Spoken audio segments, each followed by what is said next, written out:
Well, good afternoon, good evening, good morning, wherever you happen to be around the world, and welcome to another office hours here on hosting.com's Agency Success live streams.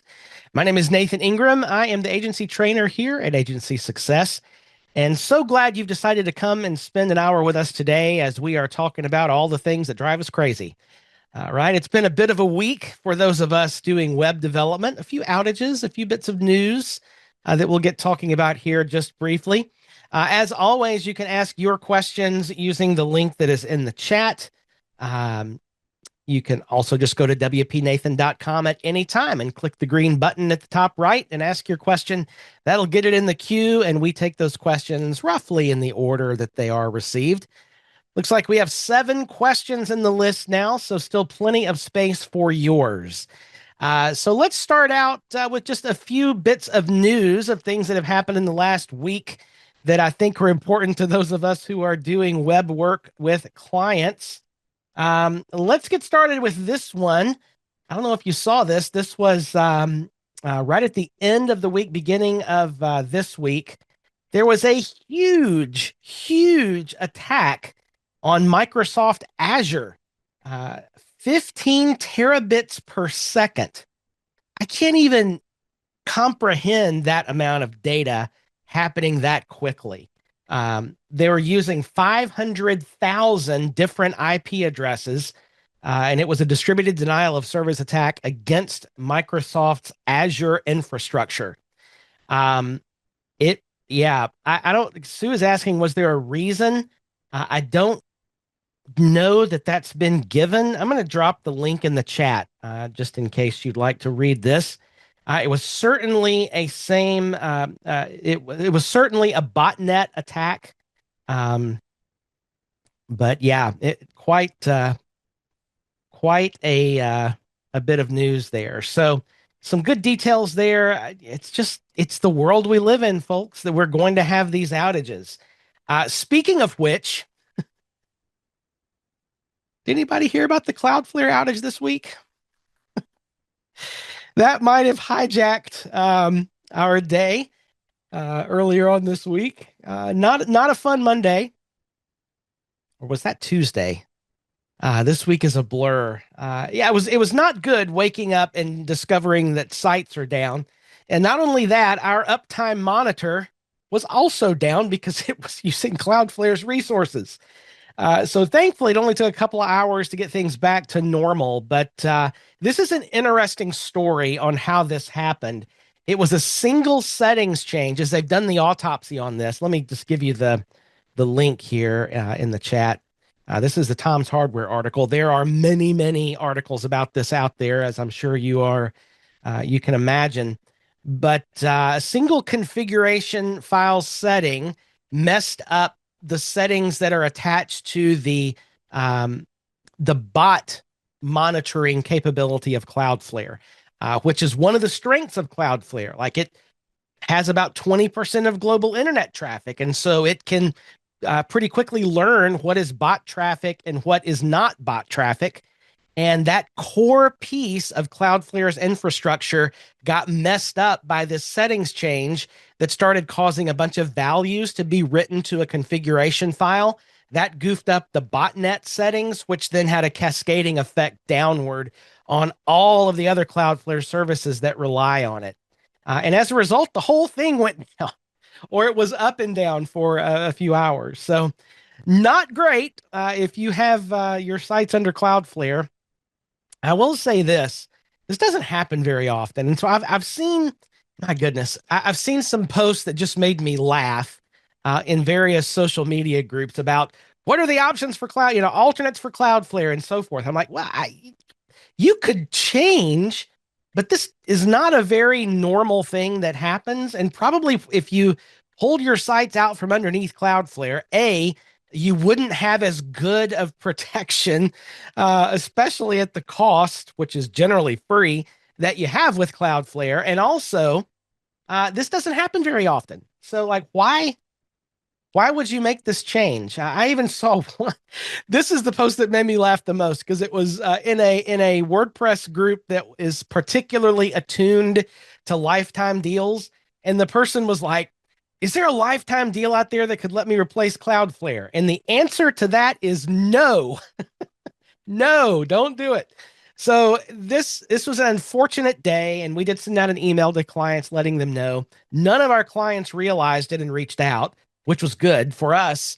It happened in the morning, earlier morning time, so none of our clients even realized uh, or reached out and contacted us.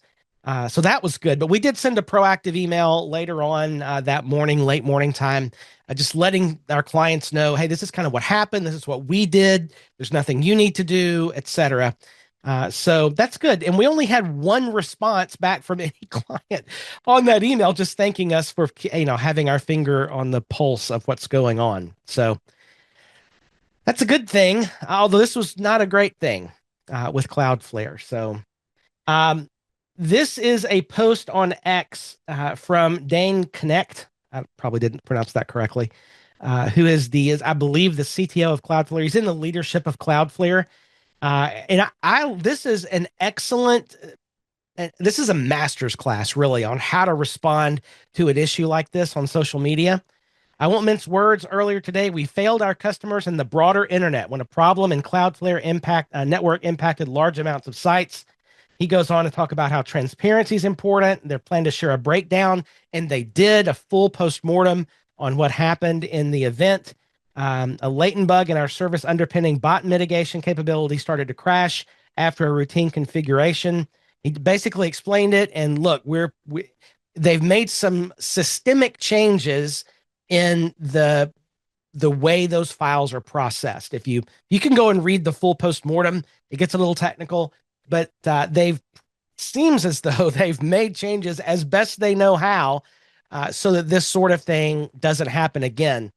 It's just really difficult to know what the next thing is going to be, right? So, in short, I'm disappointed in Cloudflare, but I'm not making any plans to change. There's just nothing else that's even close to that level of capabilities that they provide.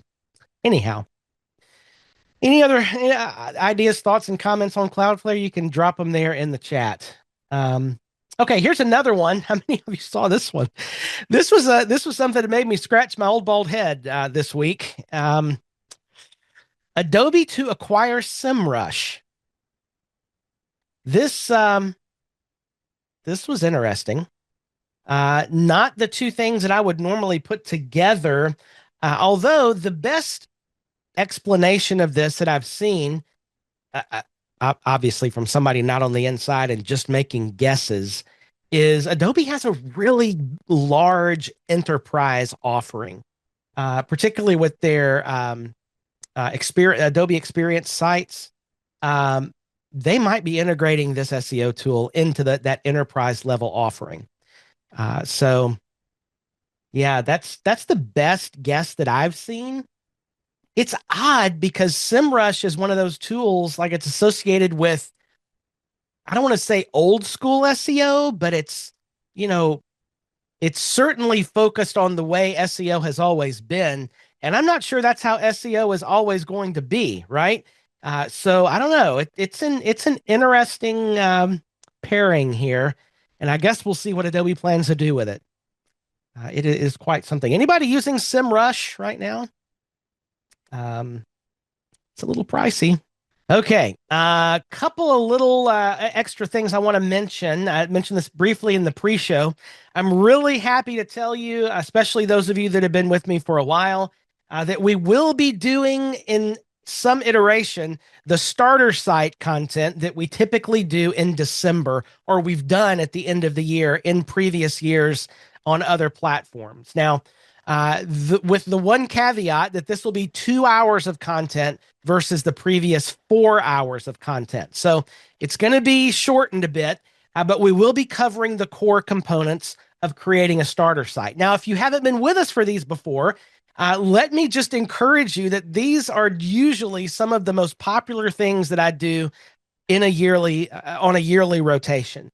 The idea for a starter site is if you're building sites for clients, it makes sense to create a base site, a starter site, whatever you want to call it, that is already set up with all of your plugins, with all of your settings, with everything baked in. So you can just replicate that and start building a new site on it. It's going to save you a ton of time.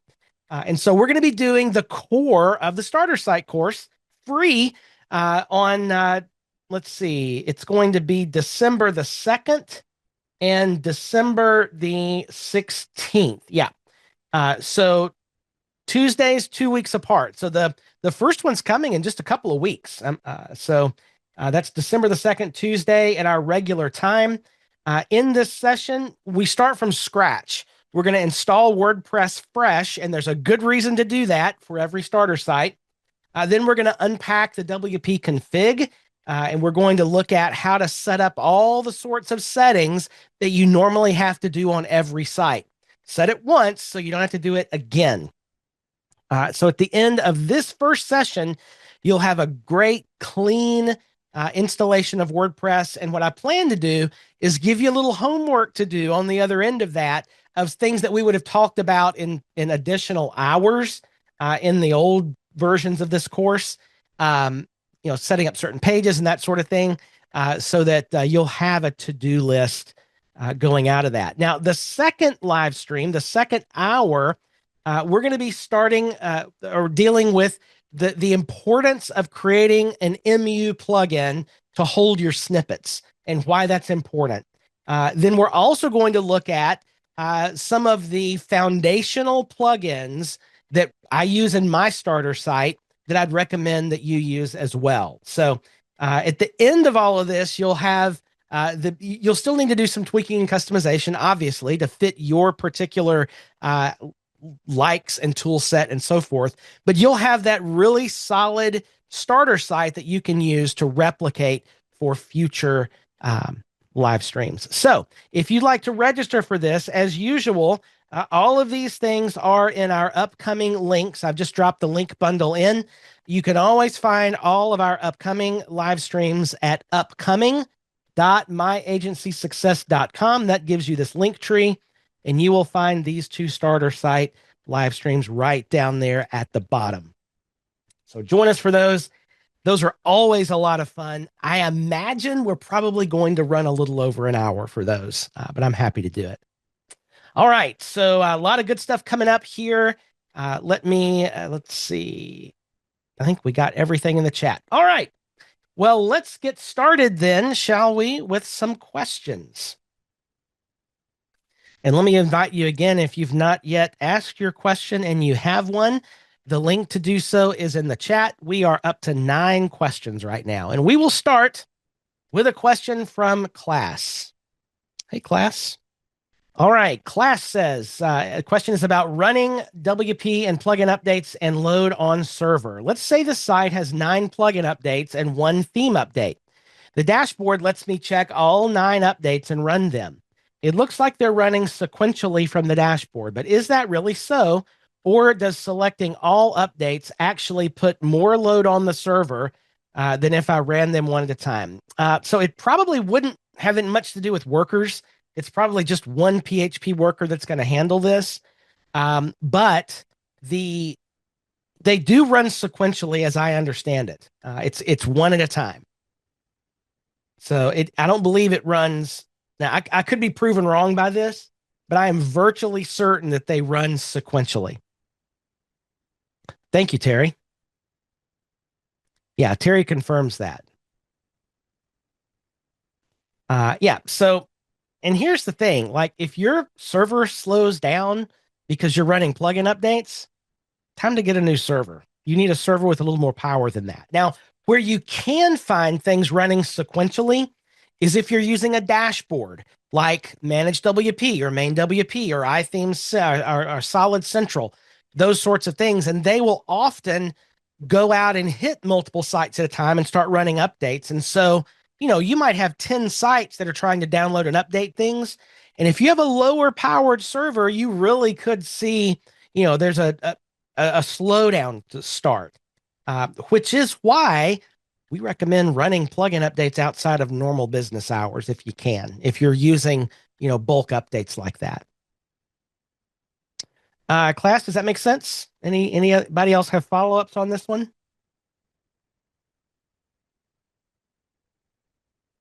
All right. Next up is Ben B. Hey, Ben. Okay. As we're into shiny product season with offers to buy, does anyone use SureCart and think that it's better than WooCommerce? If yes, why? Is it just the no transaction fee that's better? Okay. Well, let's talk. Let's talk first of all about shiny product season because the best way you can increase the profitability of your business is cut expenses. It just is. So be very careful about what you're buying. And if you don't have a specific use case for one of those shiny new products in the next 3 months, then don't buy it. That's my advice. It's been my advice for years. And usually I take my own advice, not always. And those are usually the purchases that I regret. I too get sucked into the FOMO. However, I'm pretty good about not buying the things unless it's actually going to be used in the next 90 days. So the question is, uh, do you have a use case for SureCart or fill in the blank in the next few months? Is SureCart a good quality plugin? I think so. I have personally never used it. So, my opinion doesn't mean a whole lot here. The dev team behind it is really good. And they've thought a lot about how an e-commerce platform ought to operate. Now, here's the thing, though. Is it worth buying something that you could get for free? That's the question. That's the question. I'm not sure, Ben, what you mean by no transaction fee. There's no, I mean, if you use a Stripe plugin, for example, you're going to pay Stripe a transaction fee, right? But obviously, SureCart doesn't take anything on top of that if you buy it. So Terry's mentioning WooCommerce payments. WooCommerce payments has a transaction fee, but it's what you would pay to Stripe. WooCommerce payments is just a white label of Stripe. It brings Stripe into your dashboard. And I actually don't like it personally. I would rather have the standard Stripe plugin. If you're taking credit card transactions, you will pay a transaction fee, period. And it's just, to whom are you paying that transaction fee? So yeah, SureCart, you're going to pay a transaction fee if you're attached to Stripe or PayPal or whatever payment gateway it is that you're using. Visa has to get paid. They will always get paid so they can put commercials on the Super Bowl. That's just the way it is. Yeah. So, all right. Terry's mentioning something here that I've not seen. I'll dig into it briefly. For some reason, I can't click that. Sign up for Woo payments and save 10% on processing costs for the first 3 months. Okay. So what they're doing, this is interesting. All right. So they haven't always done this. This is new. I haven't seen this. So it looks like and this is a free plugin to add WooCommerce payments as the payment processor in your WooCommerce store. And they're telling you, okay, if you move to our plugin, we'll give you 10% off the transaction fees.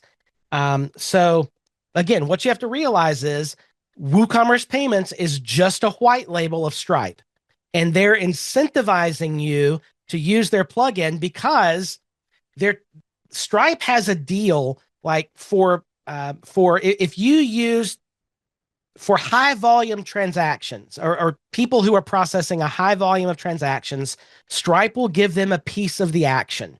Like they'll give them a small, teeny tiny percentage of the transaction fees they collect. So over time, Woo payments, like WooCommerce, is making money. It's not charging you any extra other than the standard transaction fees that your customers, from every purchase. You don't really see those fees bigger than what would be the standard 2.9% or whatever. but they're making money, a small percentage of that 2.9%. And so they're incentivizing you to use their plugins. That's good. I just don't like WooCommerce payments. I don't want, I want to have an actual Stripe account that we can log into and deal with and not have it just in the back end of WooCommerce. Okay, we just hijacked Ben's question about SureCart.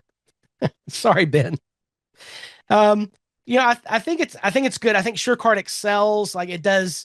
There are a few things that SureCart has built in. Like I believe, uh, doesn't it do, or it connects really well with cart flows, or some of that stuff may be integrated now. Um, yeah, it integrates subscriptions. That's another thing. It's really it could be a choice for digital products and membership sites and that sort of thing. So it just depends. My thing is I don't have any problems with WooCommerce. WooCommerce just works for us, and it is so extendable. We're doing some clever things with WooCommerce, like on purchases, assigning roles and doing some access controls and that sort of thing on some sites. Um, I've just never seen a need to pay for anything else. So that's just me. Is anybody actually using SureCart to answer Ben's question there in the chat? Terry is absolutely correct. With HPOS, WooCommerce is really, it's fast. And they are specifically focused on speeding up WooCommerce. They have to. Uh, that was a real problem for a long time. Thrivecart is another option. I wouldn't use it just because of philosophical concerns about the folks behind it. Anybody actually using SureCart?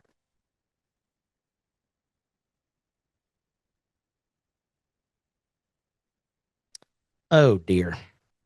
This is what happens when you accidentally close all the windows. My goodness. Ben, did we answer your question at all, or did we just bounce around? Hopefully we got a little bit of information there for you.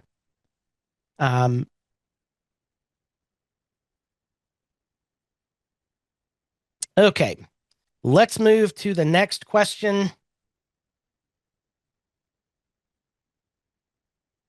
And that is from another question from Ben. Let's see if we can actually answer this one for you. Okay, Ben. Oh, Ben's not here today. That's why he's not answering. Okay. Ben is asking, is InCharge any good as a CRM? Is it a case of it's not perfect, but best for your business? And there we go. So InCharge is it a CRM? I mean, technically, yes, in the sense that MailChimp is a CRM. InCharge is really an email marketing platform. And I actually bought it from AppSumo earlier this year and recommended it to a nonprofit that we work with. I like it a lot. I find it to be very easy to use and very, very reliable for delivery. So I like it. It depends on what features of a CRM that you want. It does have custom fields. You could probably tweak it to do what you want it to do. It plays really well with Zapier. So I like it. I think it's a good deal. I think it's back on AppSumo Black Friday, which goes into the shiny thing syndrome. I like InCharge. Shanta is saying this might play into her question. So shall we skip down to Shanta's question? And here we go. Oh, Doug is also using InCharge. This may not be your question then. Okay, maybe it was another question. Okay. Shanta says, I'm in the process of investigating our small business internal systems. Is this the one, Shanta? The company is used to having 2 people and now just added me to serve as the supporting rung in the business. The whole company's systems need to be revisited, overhauled, budgeted. The biggest piece we know of is CRM. All right. I'm using ChatGPT to review all the pieces and come up with a solution. What is the 1 to 3 things, in your opinion, should be included in the analysis or ask of the AI or business to improve the chances of success?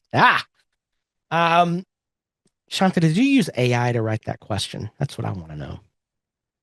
Uh, anyway, okay. Um, what I would suggest, well, so here's the thing. Whenever you're selecting a piece of software that's going to impact an organization, you need to bring in people that it's going that are who are going to have to interact with that software, right? And just talk about what is the role that this software needs to play in the organization? What do you need it to do in your use case? What are the things? Because especially being the new person in the group, you do not want to bring on a piece of software that's just going to tick everybody off because then your world gets complicated, right? But like what you want to do is come together and like I would even do this. Shanta, were you there on Tuesday for my AI content live stream? Because I talked about this interview process, right? So record everything. Bring everybody in. Maybe you could have a group meeting or a Zoom call together if you're remote or whatever, and just talk about it. Talk about it. Talk about it. Everything you need, and you just flesh out all of the features that this new CRM piece ought to have for your organization.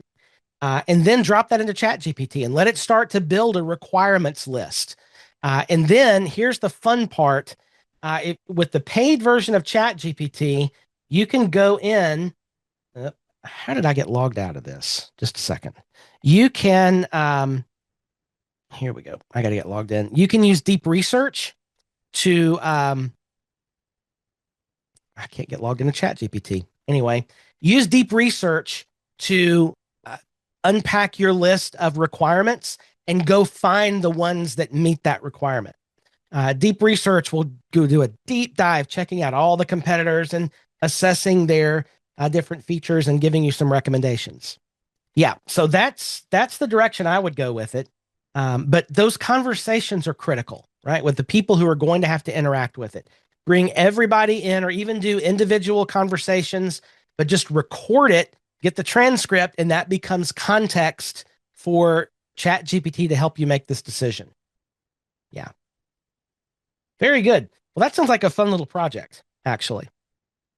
There's a million CRMs out there, and like most, unless you custom build this software, you're going to have to get the one that you hate the least. It's just going to be the way that it is.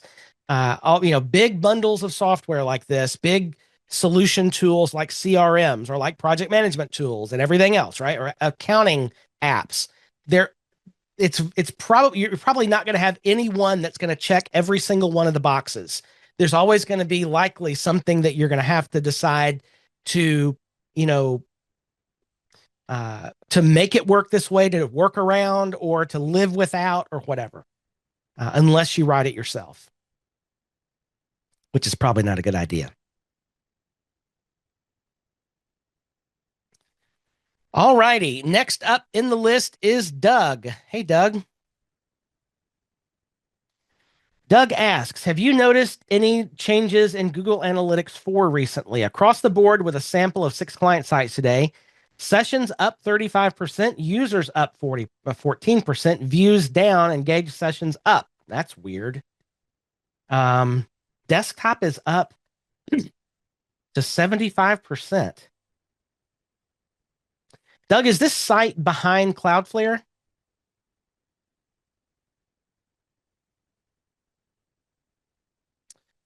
I wonder if you're getting bot traffic that's emulating a desktop something. To see that dramatic of a change, and this in particular is what would make me scratch my head. I don't think we've got a couple of sites that are desktop first, but there's a reason just based on content that you would appreciate that, that you would expect that. You're seeing this for many sites. Interesting. I've not seen that, but if you have that many sessions, are any of these sites behind Cloudflare? Okay. I'm going to guess you're getting bot traffic. That would be the first thing that I would that to see that much of an increase on multiple sites? Are they all on the same server?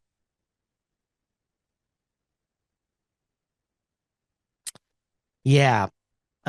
You, I'm going to guess, especially here, because the views are down, meaning it's not people kind of working their way through the site. It's hits on certain pages. I'm going to guess it's bot traffic. It would be interesting to see, Doug, if you went in and applied basic Cloudflare rules, or even just don't even apply any security rules, but just put it behind Cloudflare's DNS. It's going to filter out a lot of the easy bot traffic just automatically. I bet you'll see that come down. That's my guess. I just bet that's the case. And it's this stat right here that 75% desktop. mm, that just doesn't sound right to me. Is anybody else um seeing this kind of statistic? Interesting. And those of you that are you using Cloudflare? Yeah. I bet you're getting bot traffic. That would be my guess. All right. Shanta says her second question relates to this one. So let's drop that in here now. Shanta says, we use Thinkific for our courses. We've just received a report from our agency that manages our ads, Google Tag Manager. There are hundreds of checkouts initiated, but under 20 add to the carts. They're flagging us because they checked the pixel and it doesn't even fire on the Thinkific landing pages. And at this time of year, we need to be assured that the ads are working. We haven't started our Black Friday stuff. This is just our normal run of things, much lower than the norm. Any idea why this could be? So the issue is uh, hundreds of checkouts initiated, but under 20 add to carts. Um, Bots don't usually do an action like this that I've seen. I mean, unless they're like a specialty bot trying to do something. In general, it's just going to be traffic. Uh, I would look at a configuration issue here, Shanta. You know, what what is letting you know? Like if the issue they haven't if the pixel isn't firing on landing pages, you've got a configuration issue if that pixel's not loading. That's the first, like you got to make sure the pixel's loading before you can decide what this data means. So this is a little weird, but until you get you getting a good consistent data flow, then, you know, you can't really decide what the data means because the data could be inconsistent. Well, if they're telling you that the pixel doesn't fire on the landing page, then they need to make the pixel fire on the landing page. I mean, it's, you know, uh, are they responsible for that, or is your team? Somebody needs to make sure that pixel's firing, because if the pixel isn't firing or it's firing inconsistently, then that's going to impact your actual results, right? Jeffrey's saying it could be bots looking for a place to test cards. I mean, it could be. Um, it could be.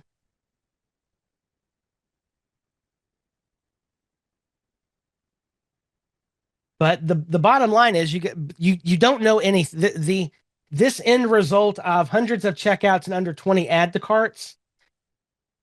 That data is meaningless until you know the data is holistic, right? And if that pixel's not firing, then you don't really know what you can have numbers that balance out if the pixel's firing inconsistently.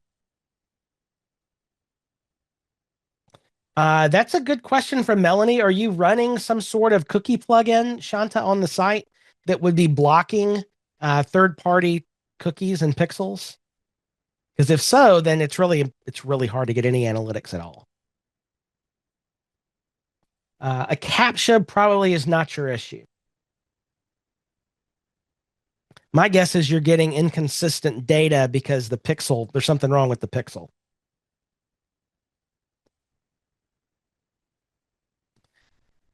All right, so bots and pixels. Interesting.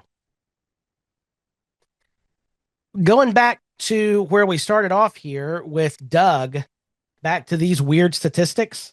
Let me ask any of you who are behind Cloudflare, are you seeing any statistics like this, where there's an uptick in sessions, a drop in views, and a weird desktop to mobile ratio?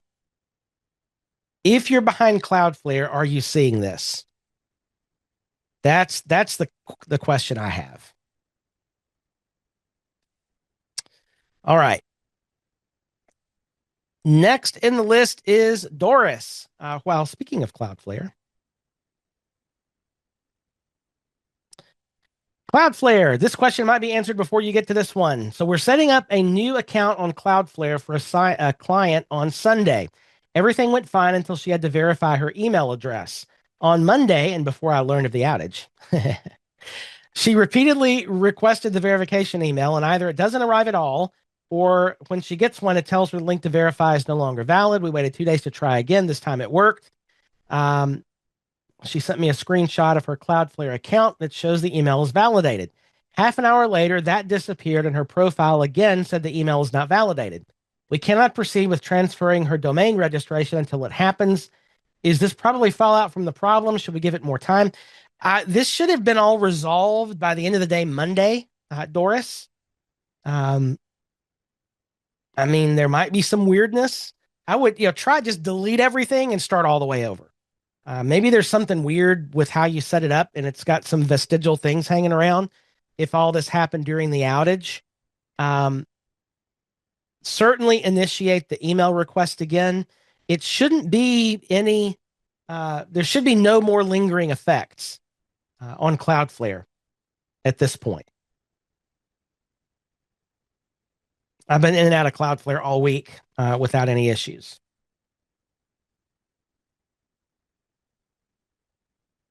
All right, good luck on that.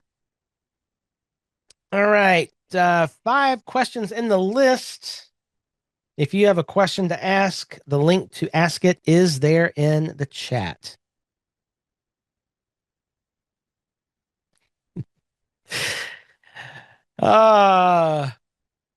There's a question here from Katie. And it's especially good because I forgot to mention this at the beginning, even though I had left myself a note. When are we doing office hours? Since many of the major U.S. holidays land on Thursdays over the next few months. Thank you, Katie, for reminding me. There's a 50-50 chance I would have remembered to talk about that by the end. Okay, so I have you all may have gotten an email about this because just before office hours today, I made a change in Zoom. So you might have gotten a Zoom notification about this. If not, it may not have sent. But bottom line is, let's see, Thanksgiving is on a Thursday. Obviously, in the U.S., next week is a holiday. So we will be doing office hours on the Wednesday prior to Thanksgiving. So a week from yesterday. So the Wednesday of next week will be office hours. Also, both Christmas and New Year's fall on, those fall on Thursdays as well. And let's see here. We are moving those dates to the Fridays that week. So December the 26th will be in office hours, and January the 2nd will be in office hours. So this coming week for Thanksgiving in the U.S., moving it one day up to Wednesday. And next week or next month for Christmas and New Year's, we're moving those dates back to the Fridays. It will be the same link. Yes. Folks are saying they don't see an office hours for next week. It's there. It's the same link that you normally use to connect, and you'll get an email at a 24-hour and 1-hour reminder next week as well. All right. Yeah, I'm sorry if that conflicts with the cooking day on Wednesday. It was move it to Wednesday next week or don't do it because I'm not available on Friday of next week. All right. If those dates on Christmas Eve and Christmas and New Year's haven't changed yet, we'll get those updated. But that's the plan, and you'll get your regular email reminders with those dates. Now, it if you've added those things to your calendar, it will that won't update because that's your calendar. I can't make a change in Zoom that updates your calendar. So you'll need to move those dates manually. All right. But that's the plan. And thank you, Katie, for reminding me. All righty. Next up in the list is Sue. All right. Sue says to get Google to read the sitemap when almost all pages are behind a membership plugin, do you see any way to do that short of adding a condition to every page that you want it to see with perhaps a summary visible? Okay. Is there anything like hide this from everyone except Google Spot? Cadence has a video of how to use dynamic conditions to show a short paragraph to non-members. Do you think that's the best solution? Do you have another? Okay, Sue, I have questions. So what is if this is a membership site, what is the purpose of having some of those pages visible by Google? Why do you want those pages to show up at all? That's the question. So people can click and join. Okay, so a better approach to that is probably just have some landing pages where you actually can go through a full. You have more words, more keywords, more targeted messaging to the person who would sign up, calls to action, and so forth. And you just can't do that as well with a little blurb on a page that would otherwise be protected. And you're introducing a lot of complexity that's just going to be difficult to manage going forward. There are some landing pages the content isn't getting found by Google. The question is why, right? Have you gone into Google Search Console to see are those pages actually indexed? And if they are indexed, that just means that they're not. There may need to be some keyword research done, or they can't index. Okay. Timeout. Are you saying the entire site is currently locked down? Most of it. Are the landing pages locked down? I know. So you're saying this is something I helped you with in the past, and I don't remember it. Okay, the landing pages are not locked down, so they should be. Go into Google Search Console and see if those landing pages are indexed. You can see in Google Search Console a report of your indexed pages. Let's see if we can get to that. I have nothing I can show you. I don't have a demo account set up on Search Console, and that would take far too long to set up now. But in Google Search Console, you can see pages and what pages are indexed. If they're not indexed, then make sure your sitemap is correct. I don't think it's going to help you to have a bunch of other pages with little snippets of content. I just don't think that's going to help you much. I think you'll be better to have, rather than even trying to open up certain pieces of pages to being indexed, a more effective way would be to have blog posts about that content that you would otherwise have an excerpt about. Does that make sense? And that way you just have more words and more, you can do more with the title and headings and that sort of thing to give Google content to index. The bottom line of all this is it is 2025 and SEO is freaking difficult. It just is. I mean, nobody truly knows how SEO is working anymore. There's a lot of people making the best guess that they can, but with LLMs, SEO is, a whole order of magnitude more complicated than it used to be. So, I mean, you can try, but clients just have to understand the best way to get listed on Google is to buy a Google ad. Like that's just, otherwise it's a crapshoot. It really, truly is. So Sue, a blog on that site is great. But again, you're creating content. Hopefully it's going to get looked at, especially Sue, what is the general category of this site?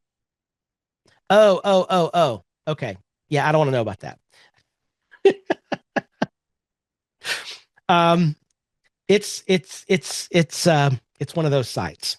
So I don't remember talking about this. Anyway, One of those sites. And so we're not going to show it on office hours. And so if you're going to blog, then blog. But here's your problem. In that category, good luck getting ranking because that's the most popular category on the internet. It just is.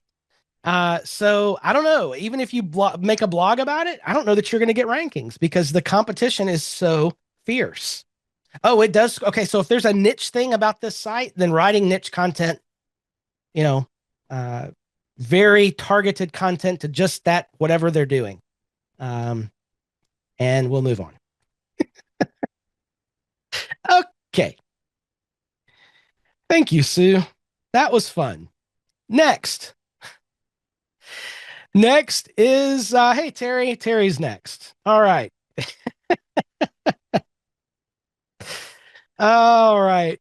Terry says, has anyone seen Anthropic's new piece basically admitting that using MCP with tons of tools is less efficient than just having the model write code that calls a small SDK? No, but I'm not surprised about that. Okay, does everybody understand what this question means?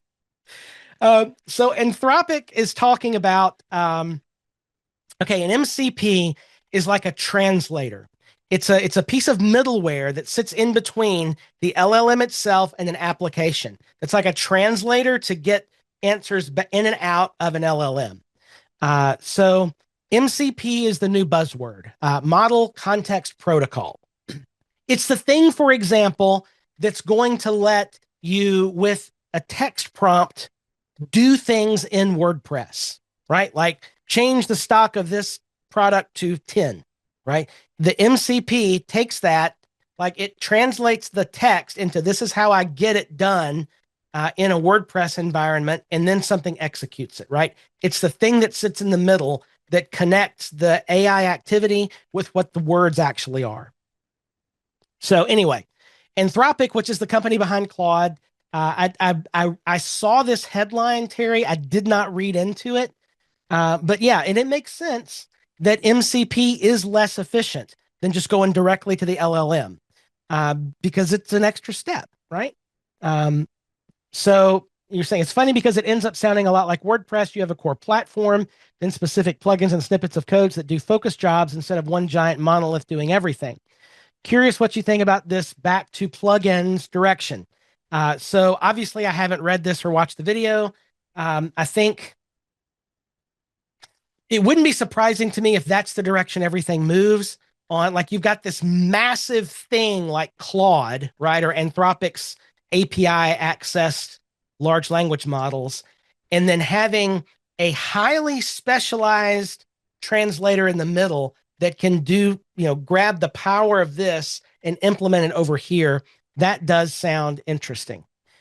So yeah, I will paste this stuff that you dropped. If anybody else wants to look at it, there are the links. Yeah, it's interesting. And I haven't done a lot of reading on this, but I understand why they're saying what they're saying. Did I go away and am I back? Okay.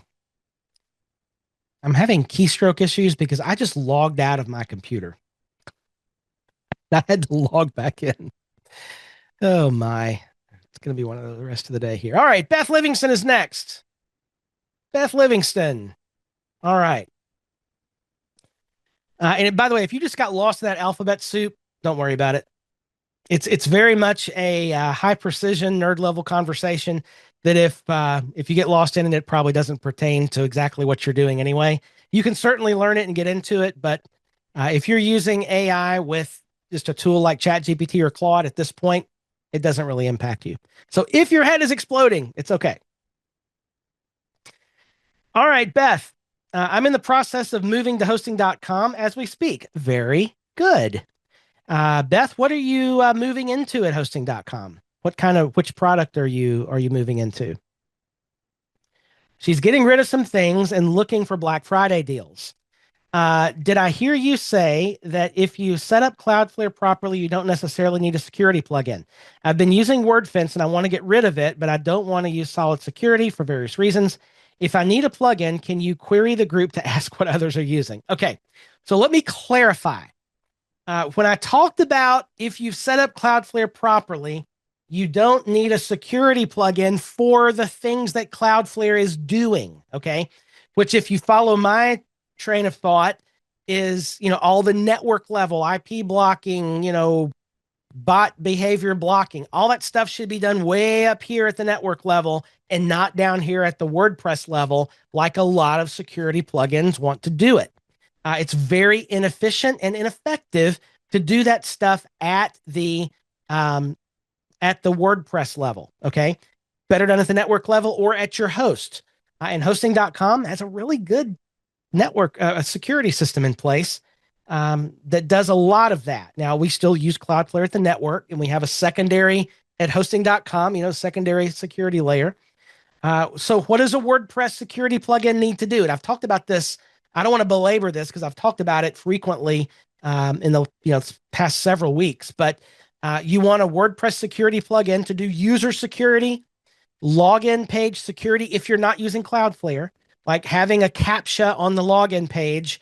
A WordPress security plugin could do that if you're not blocking it already at the network layer. And then you want something that's watching your plugins. Ideally, something that it has patch stack involved, where you can get virtual patching if your plugin's out of date and vulnerable. So those are the things that a good security plugin ought to do. If it does anything more than that, it's probably bloat that should be done at other places in the security structure. Okay, so Beth, you went with the the WordPress managed by Rocket.net. 10 sites. Awesome. You are going to love it. Matter of fact, Chris from my team just moved a personal site over to Rocket. And Chris, tell him what you experienced. Yeah, he loves it. It's amazing. And I've got nathaningram.com over at rocket.net as well. And wow, it's fast. And that's the managed WordPress hosting powered by rocket.net. You can get through hosting.com.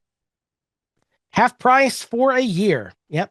Or as they've called it, 6 months free. But the good news is you just talk to Mike Demo, and Mike will help you think through your hosting situation. And yeah, I don't have his link up right here just yet. But yeah. Oh, good. So Beth had a good chat with Mike, and Mike walked through. Yeah, excellent. Okay, so did I answer your question, Beth? I still think Solid Security is the best WordPress security plugin. I really do. Yep. I think it does security right. And I'm not sure of any other ones that do it at that the right way like that. There may be some I'm just not aware of. All righty. Two more questions and we'll wrap things up. Tanya is next. I just wanted to share the reason I'm doing a Snoopy dance in my chair today. Tanya, that's dangerous. Make sure you're on the ground if you do the Snoopy dance. Me and ChatGPT and Claude were able to put our heads together and create the automated Christmas tree decorating fundraiser plugin. Are you kidding? Oh, I uploaded the base image, a blank tree, upload ornament images, and drag and drop images to map their locations. Come on, Tanya. Add a short code to the tree page. Once the ornament is purchased, it automatically shows up on the tree. It's a miracle. It's a Christmas miracle. It's a Christmas AI miracle. Please share the URL. Do you have a URL, Tanya? Hey, there it is. All right. Look at that. And it hangs it on the tree. How cool is that? Look at you. Is this WooCommerce? Wow. Look at you. All right, Tanya. If you stick to your guns, you can get something to work. Took 2 years to get there. Also, the tools have gotten better, right? Claude in particular will give you good code the first time. Good for you. How cool is that? Okay, round of applause for Tanya. Yes. Very good. Very good. Love it. Congratulations. All right, one more question also from Tanya. Here we go. Hosting.com email service. Pausing. How many of you knew that hosting.com offers email hosting? And it's relatively inexpensive, and it is it's way less expensive than some of the alternates out there. So it is 50% off on most plans right now, or 43, But even like if you've got a client that just needs a couple of email addresses at their domain and they don't want to pay $10 a month to Google Workspace, look at that. $249, but eventually $5 a month, gets 5 mailboxes with 5 gigabytes of mail space and all the things, and it just goes up. So it's a really good deal. Okay. Do you need an account for each domain name, or is the mailbox count for each domain name? I don't know the answer to that question. Katie, if you're here, do you know the answer to that question? My guess is it's at a single domain name.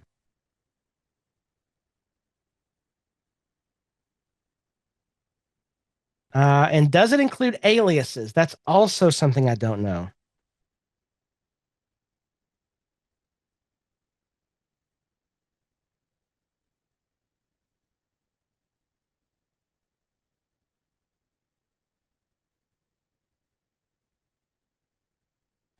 I don't know.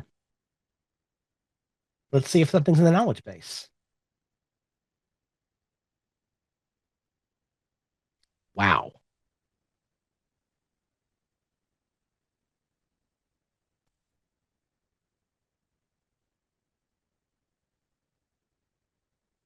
So I don't know. That's the answer to this question.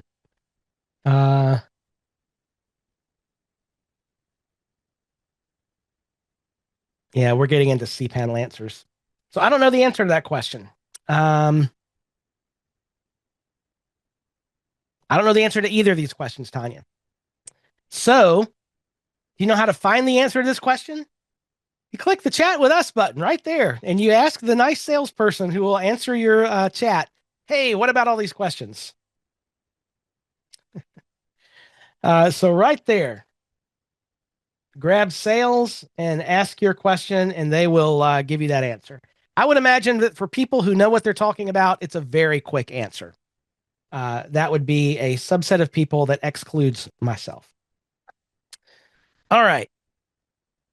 That wraps us up. All right, everybody. This has been fun. So that wraps us up for this week. We'll be back for office hours. Remember, Wednesday of next week. Office hours is Wednesday of next week because of the Thanksgiving holidays here in the States. Thanks again for hanging out with me today. I'll see you back here Wednesday for office hours here on hosting.com's Agency Success, where we go further together.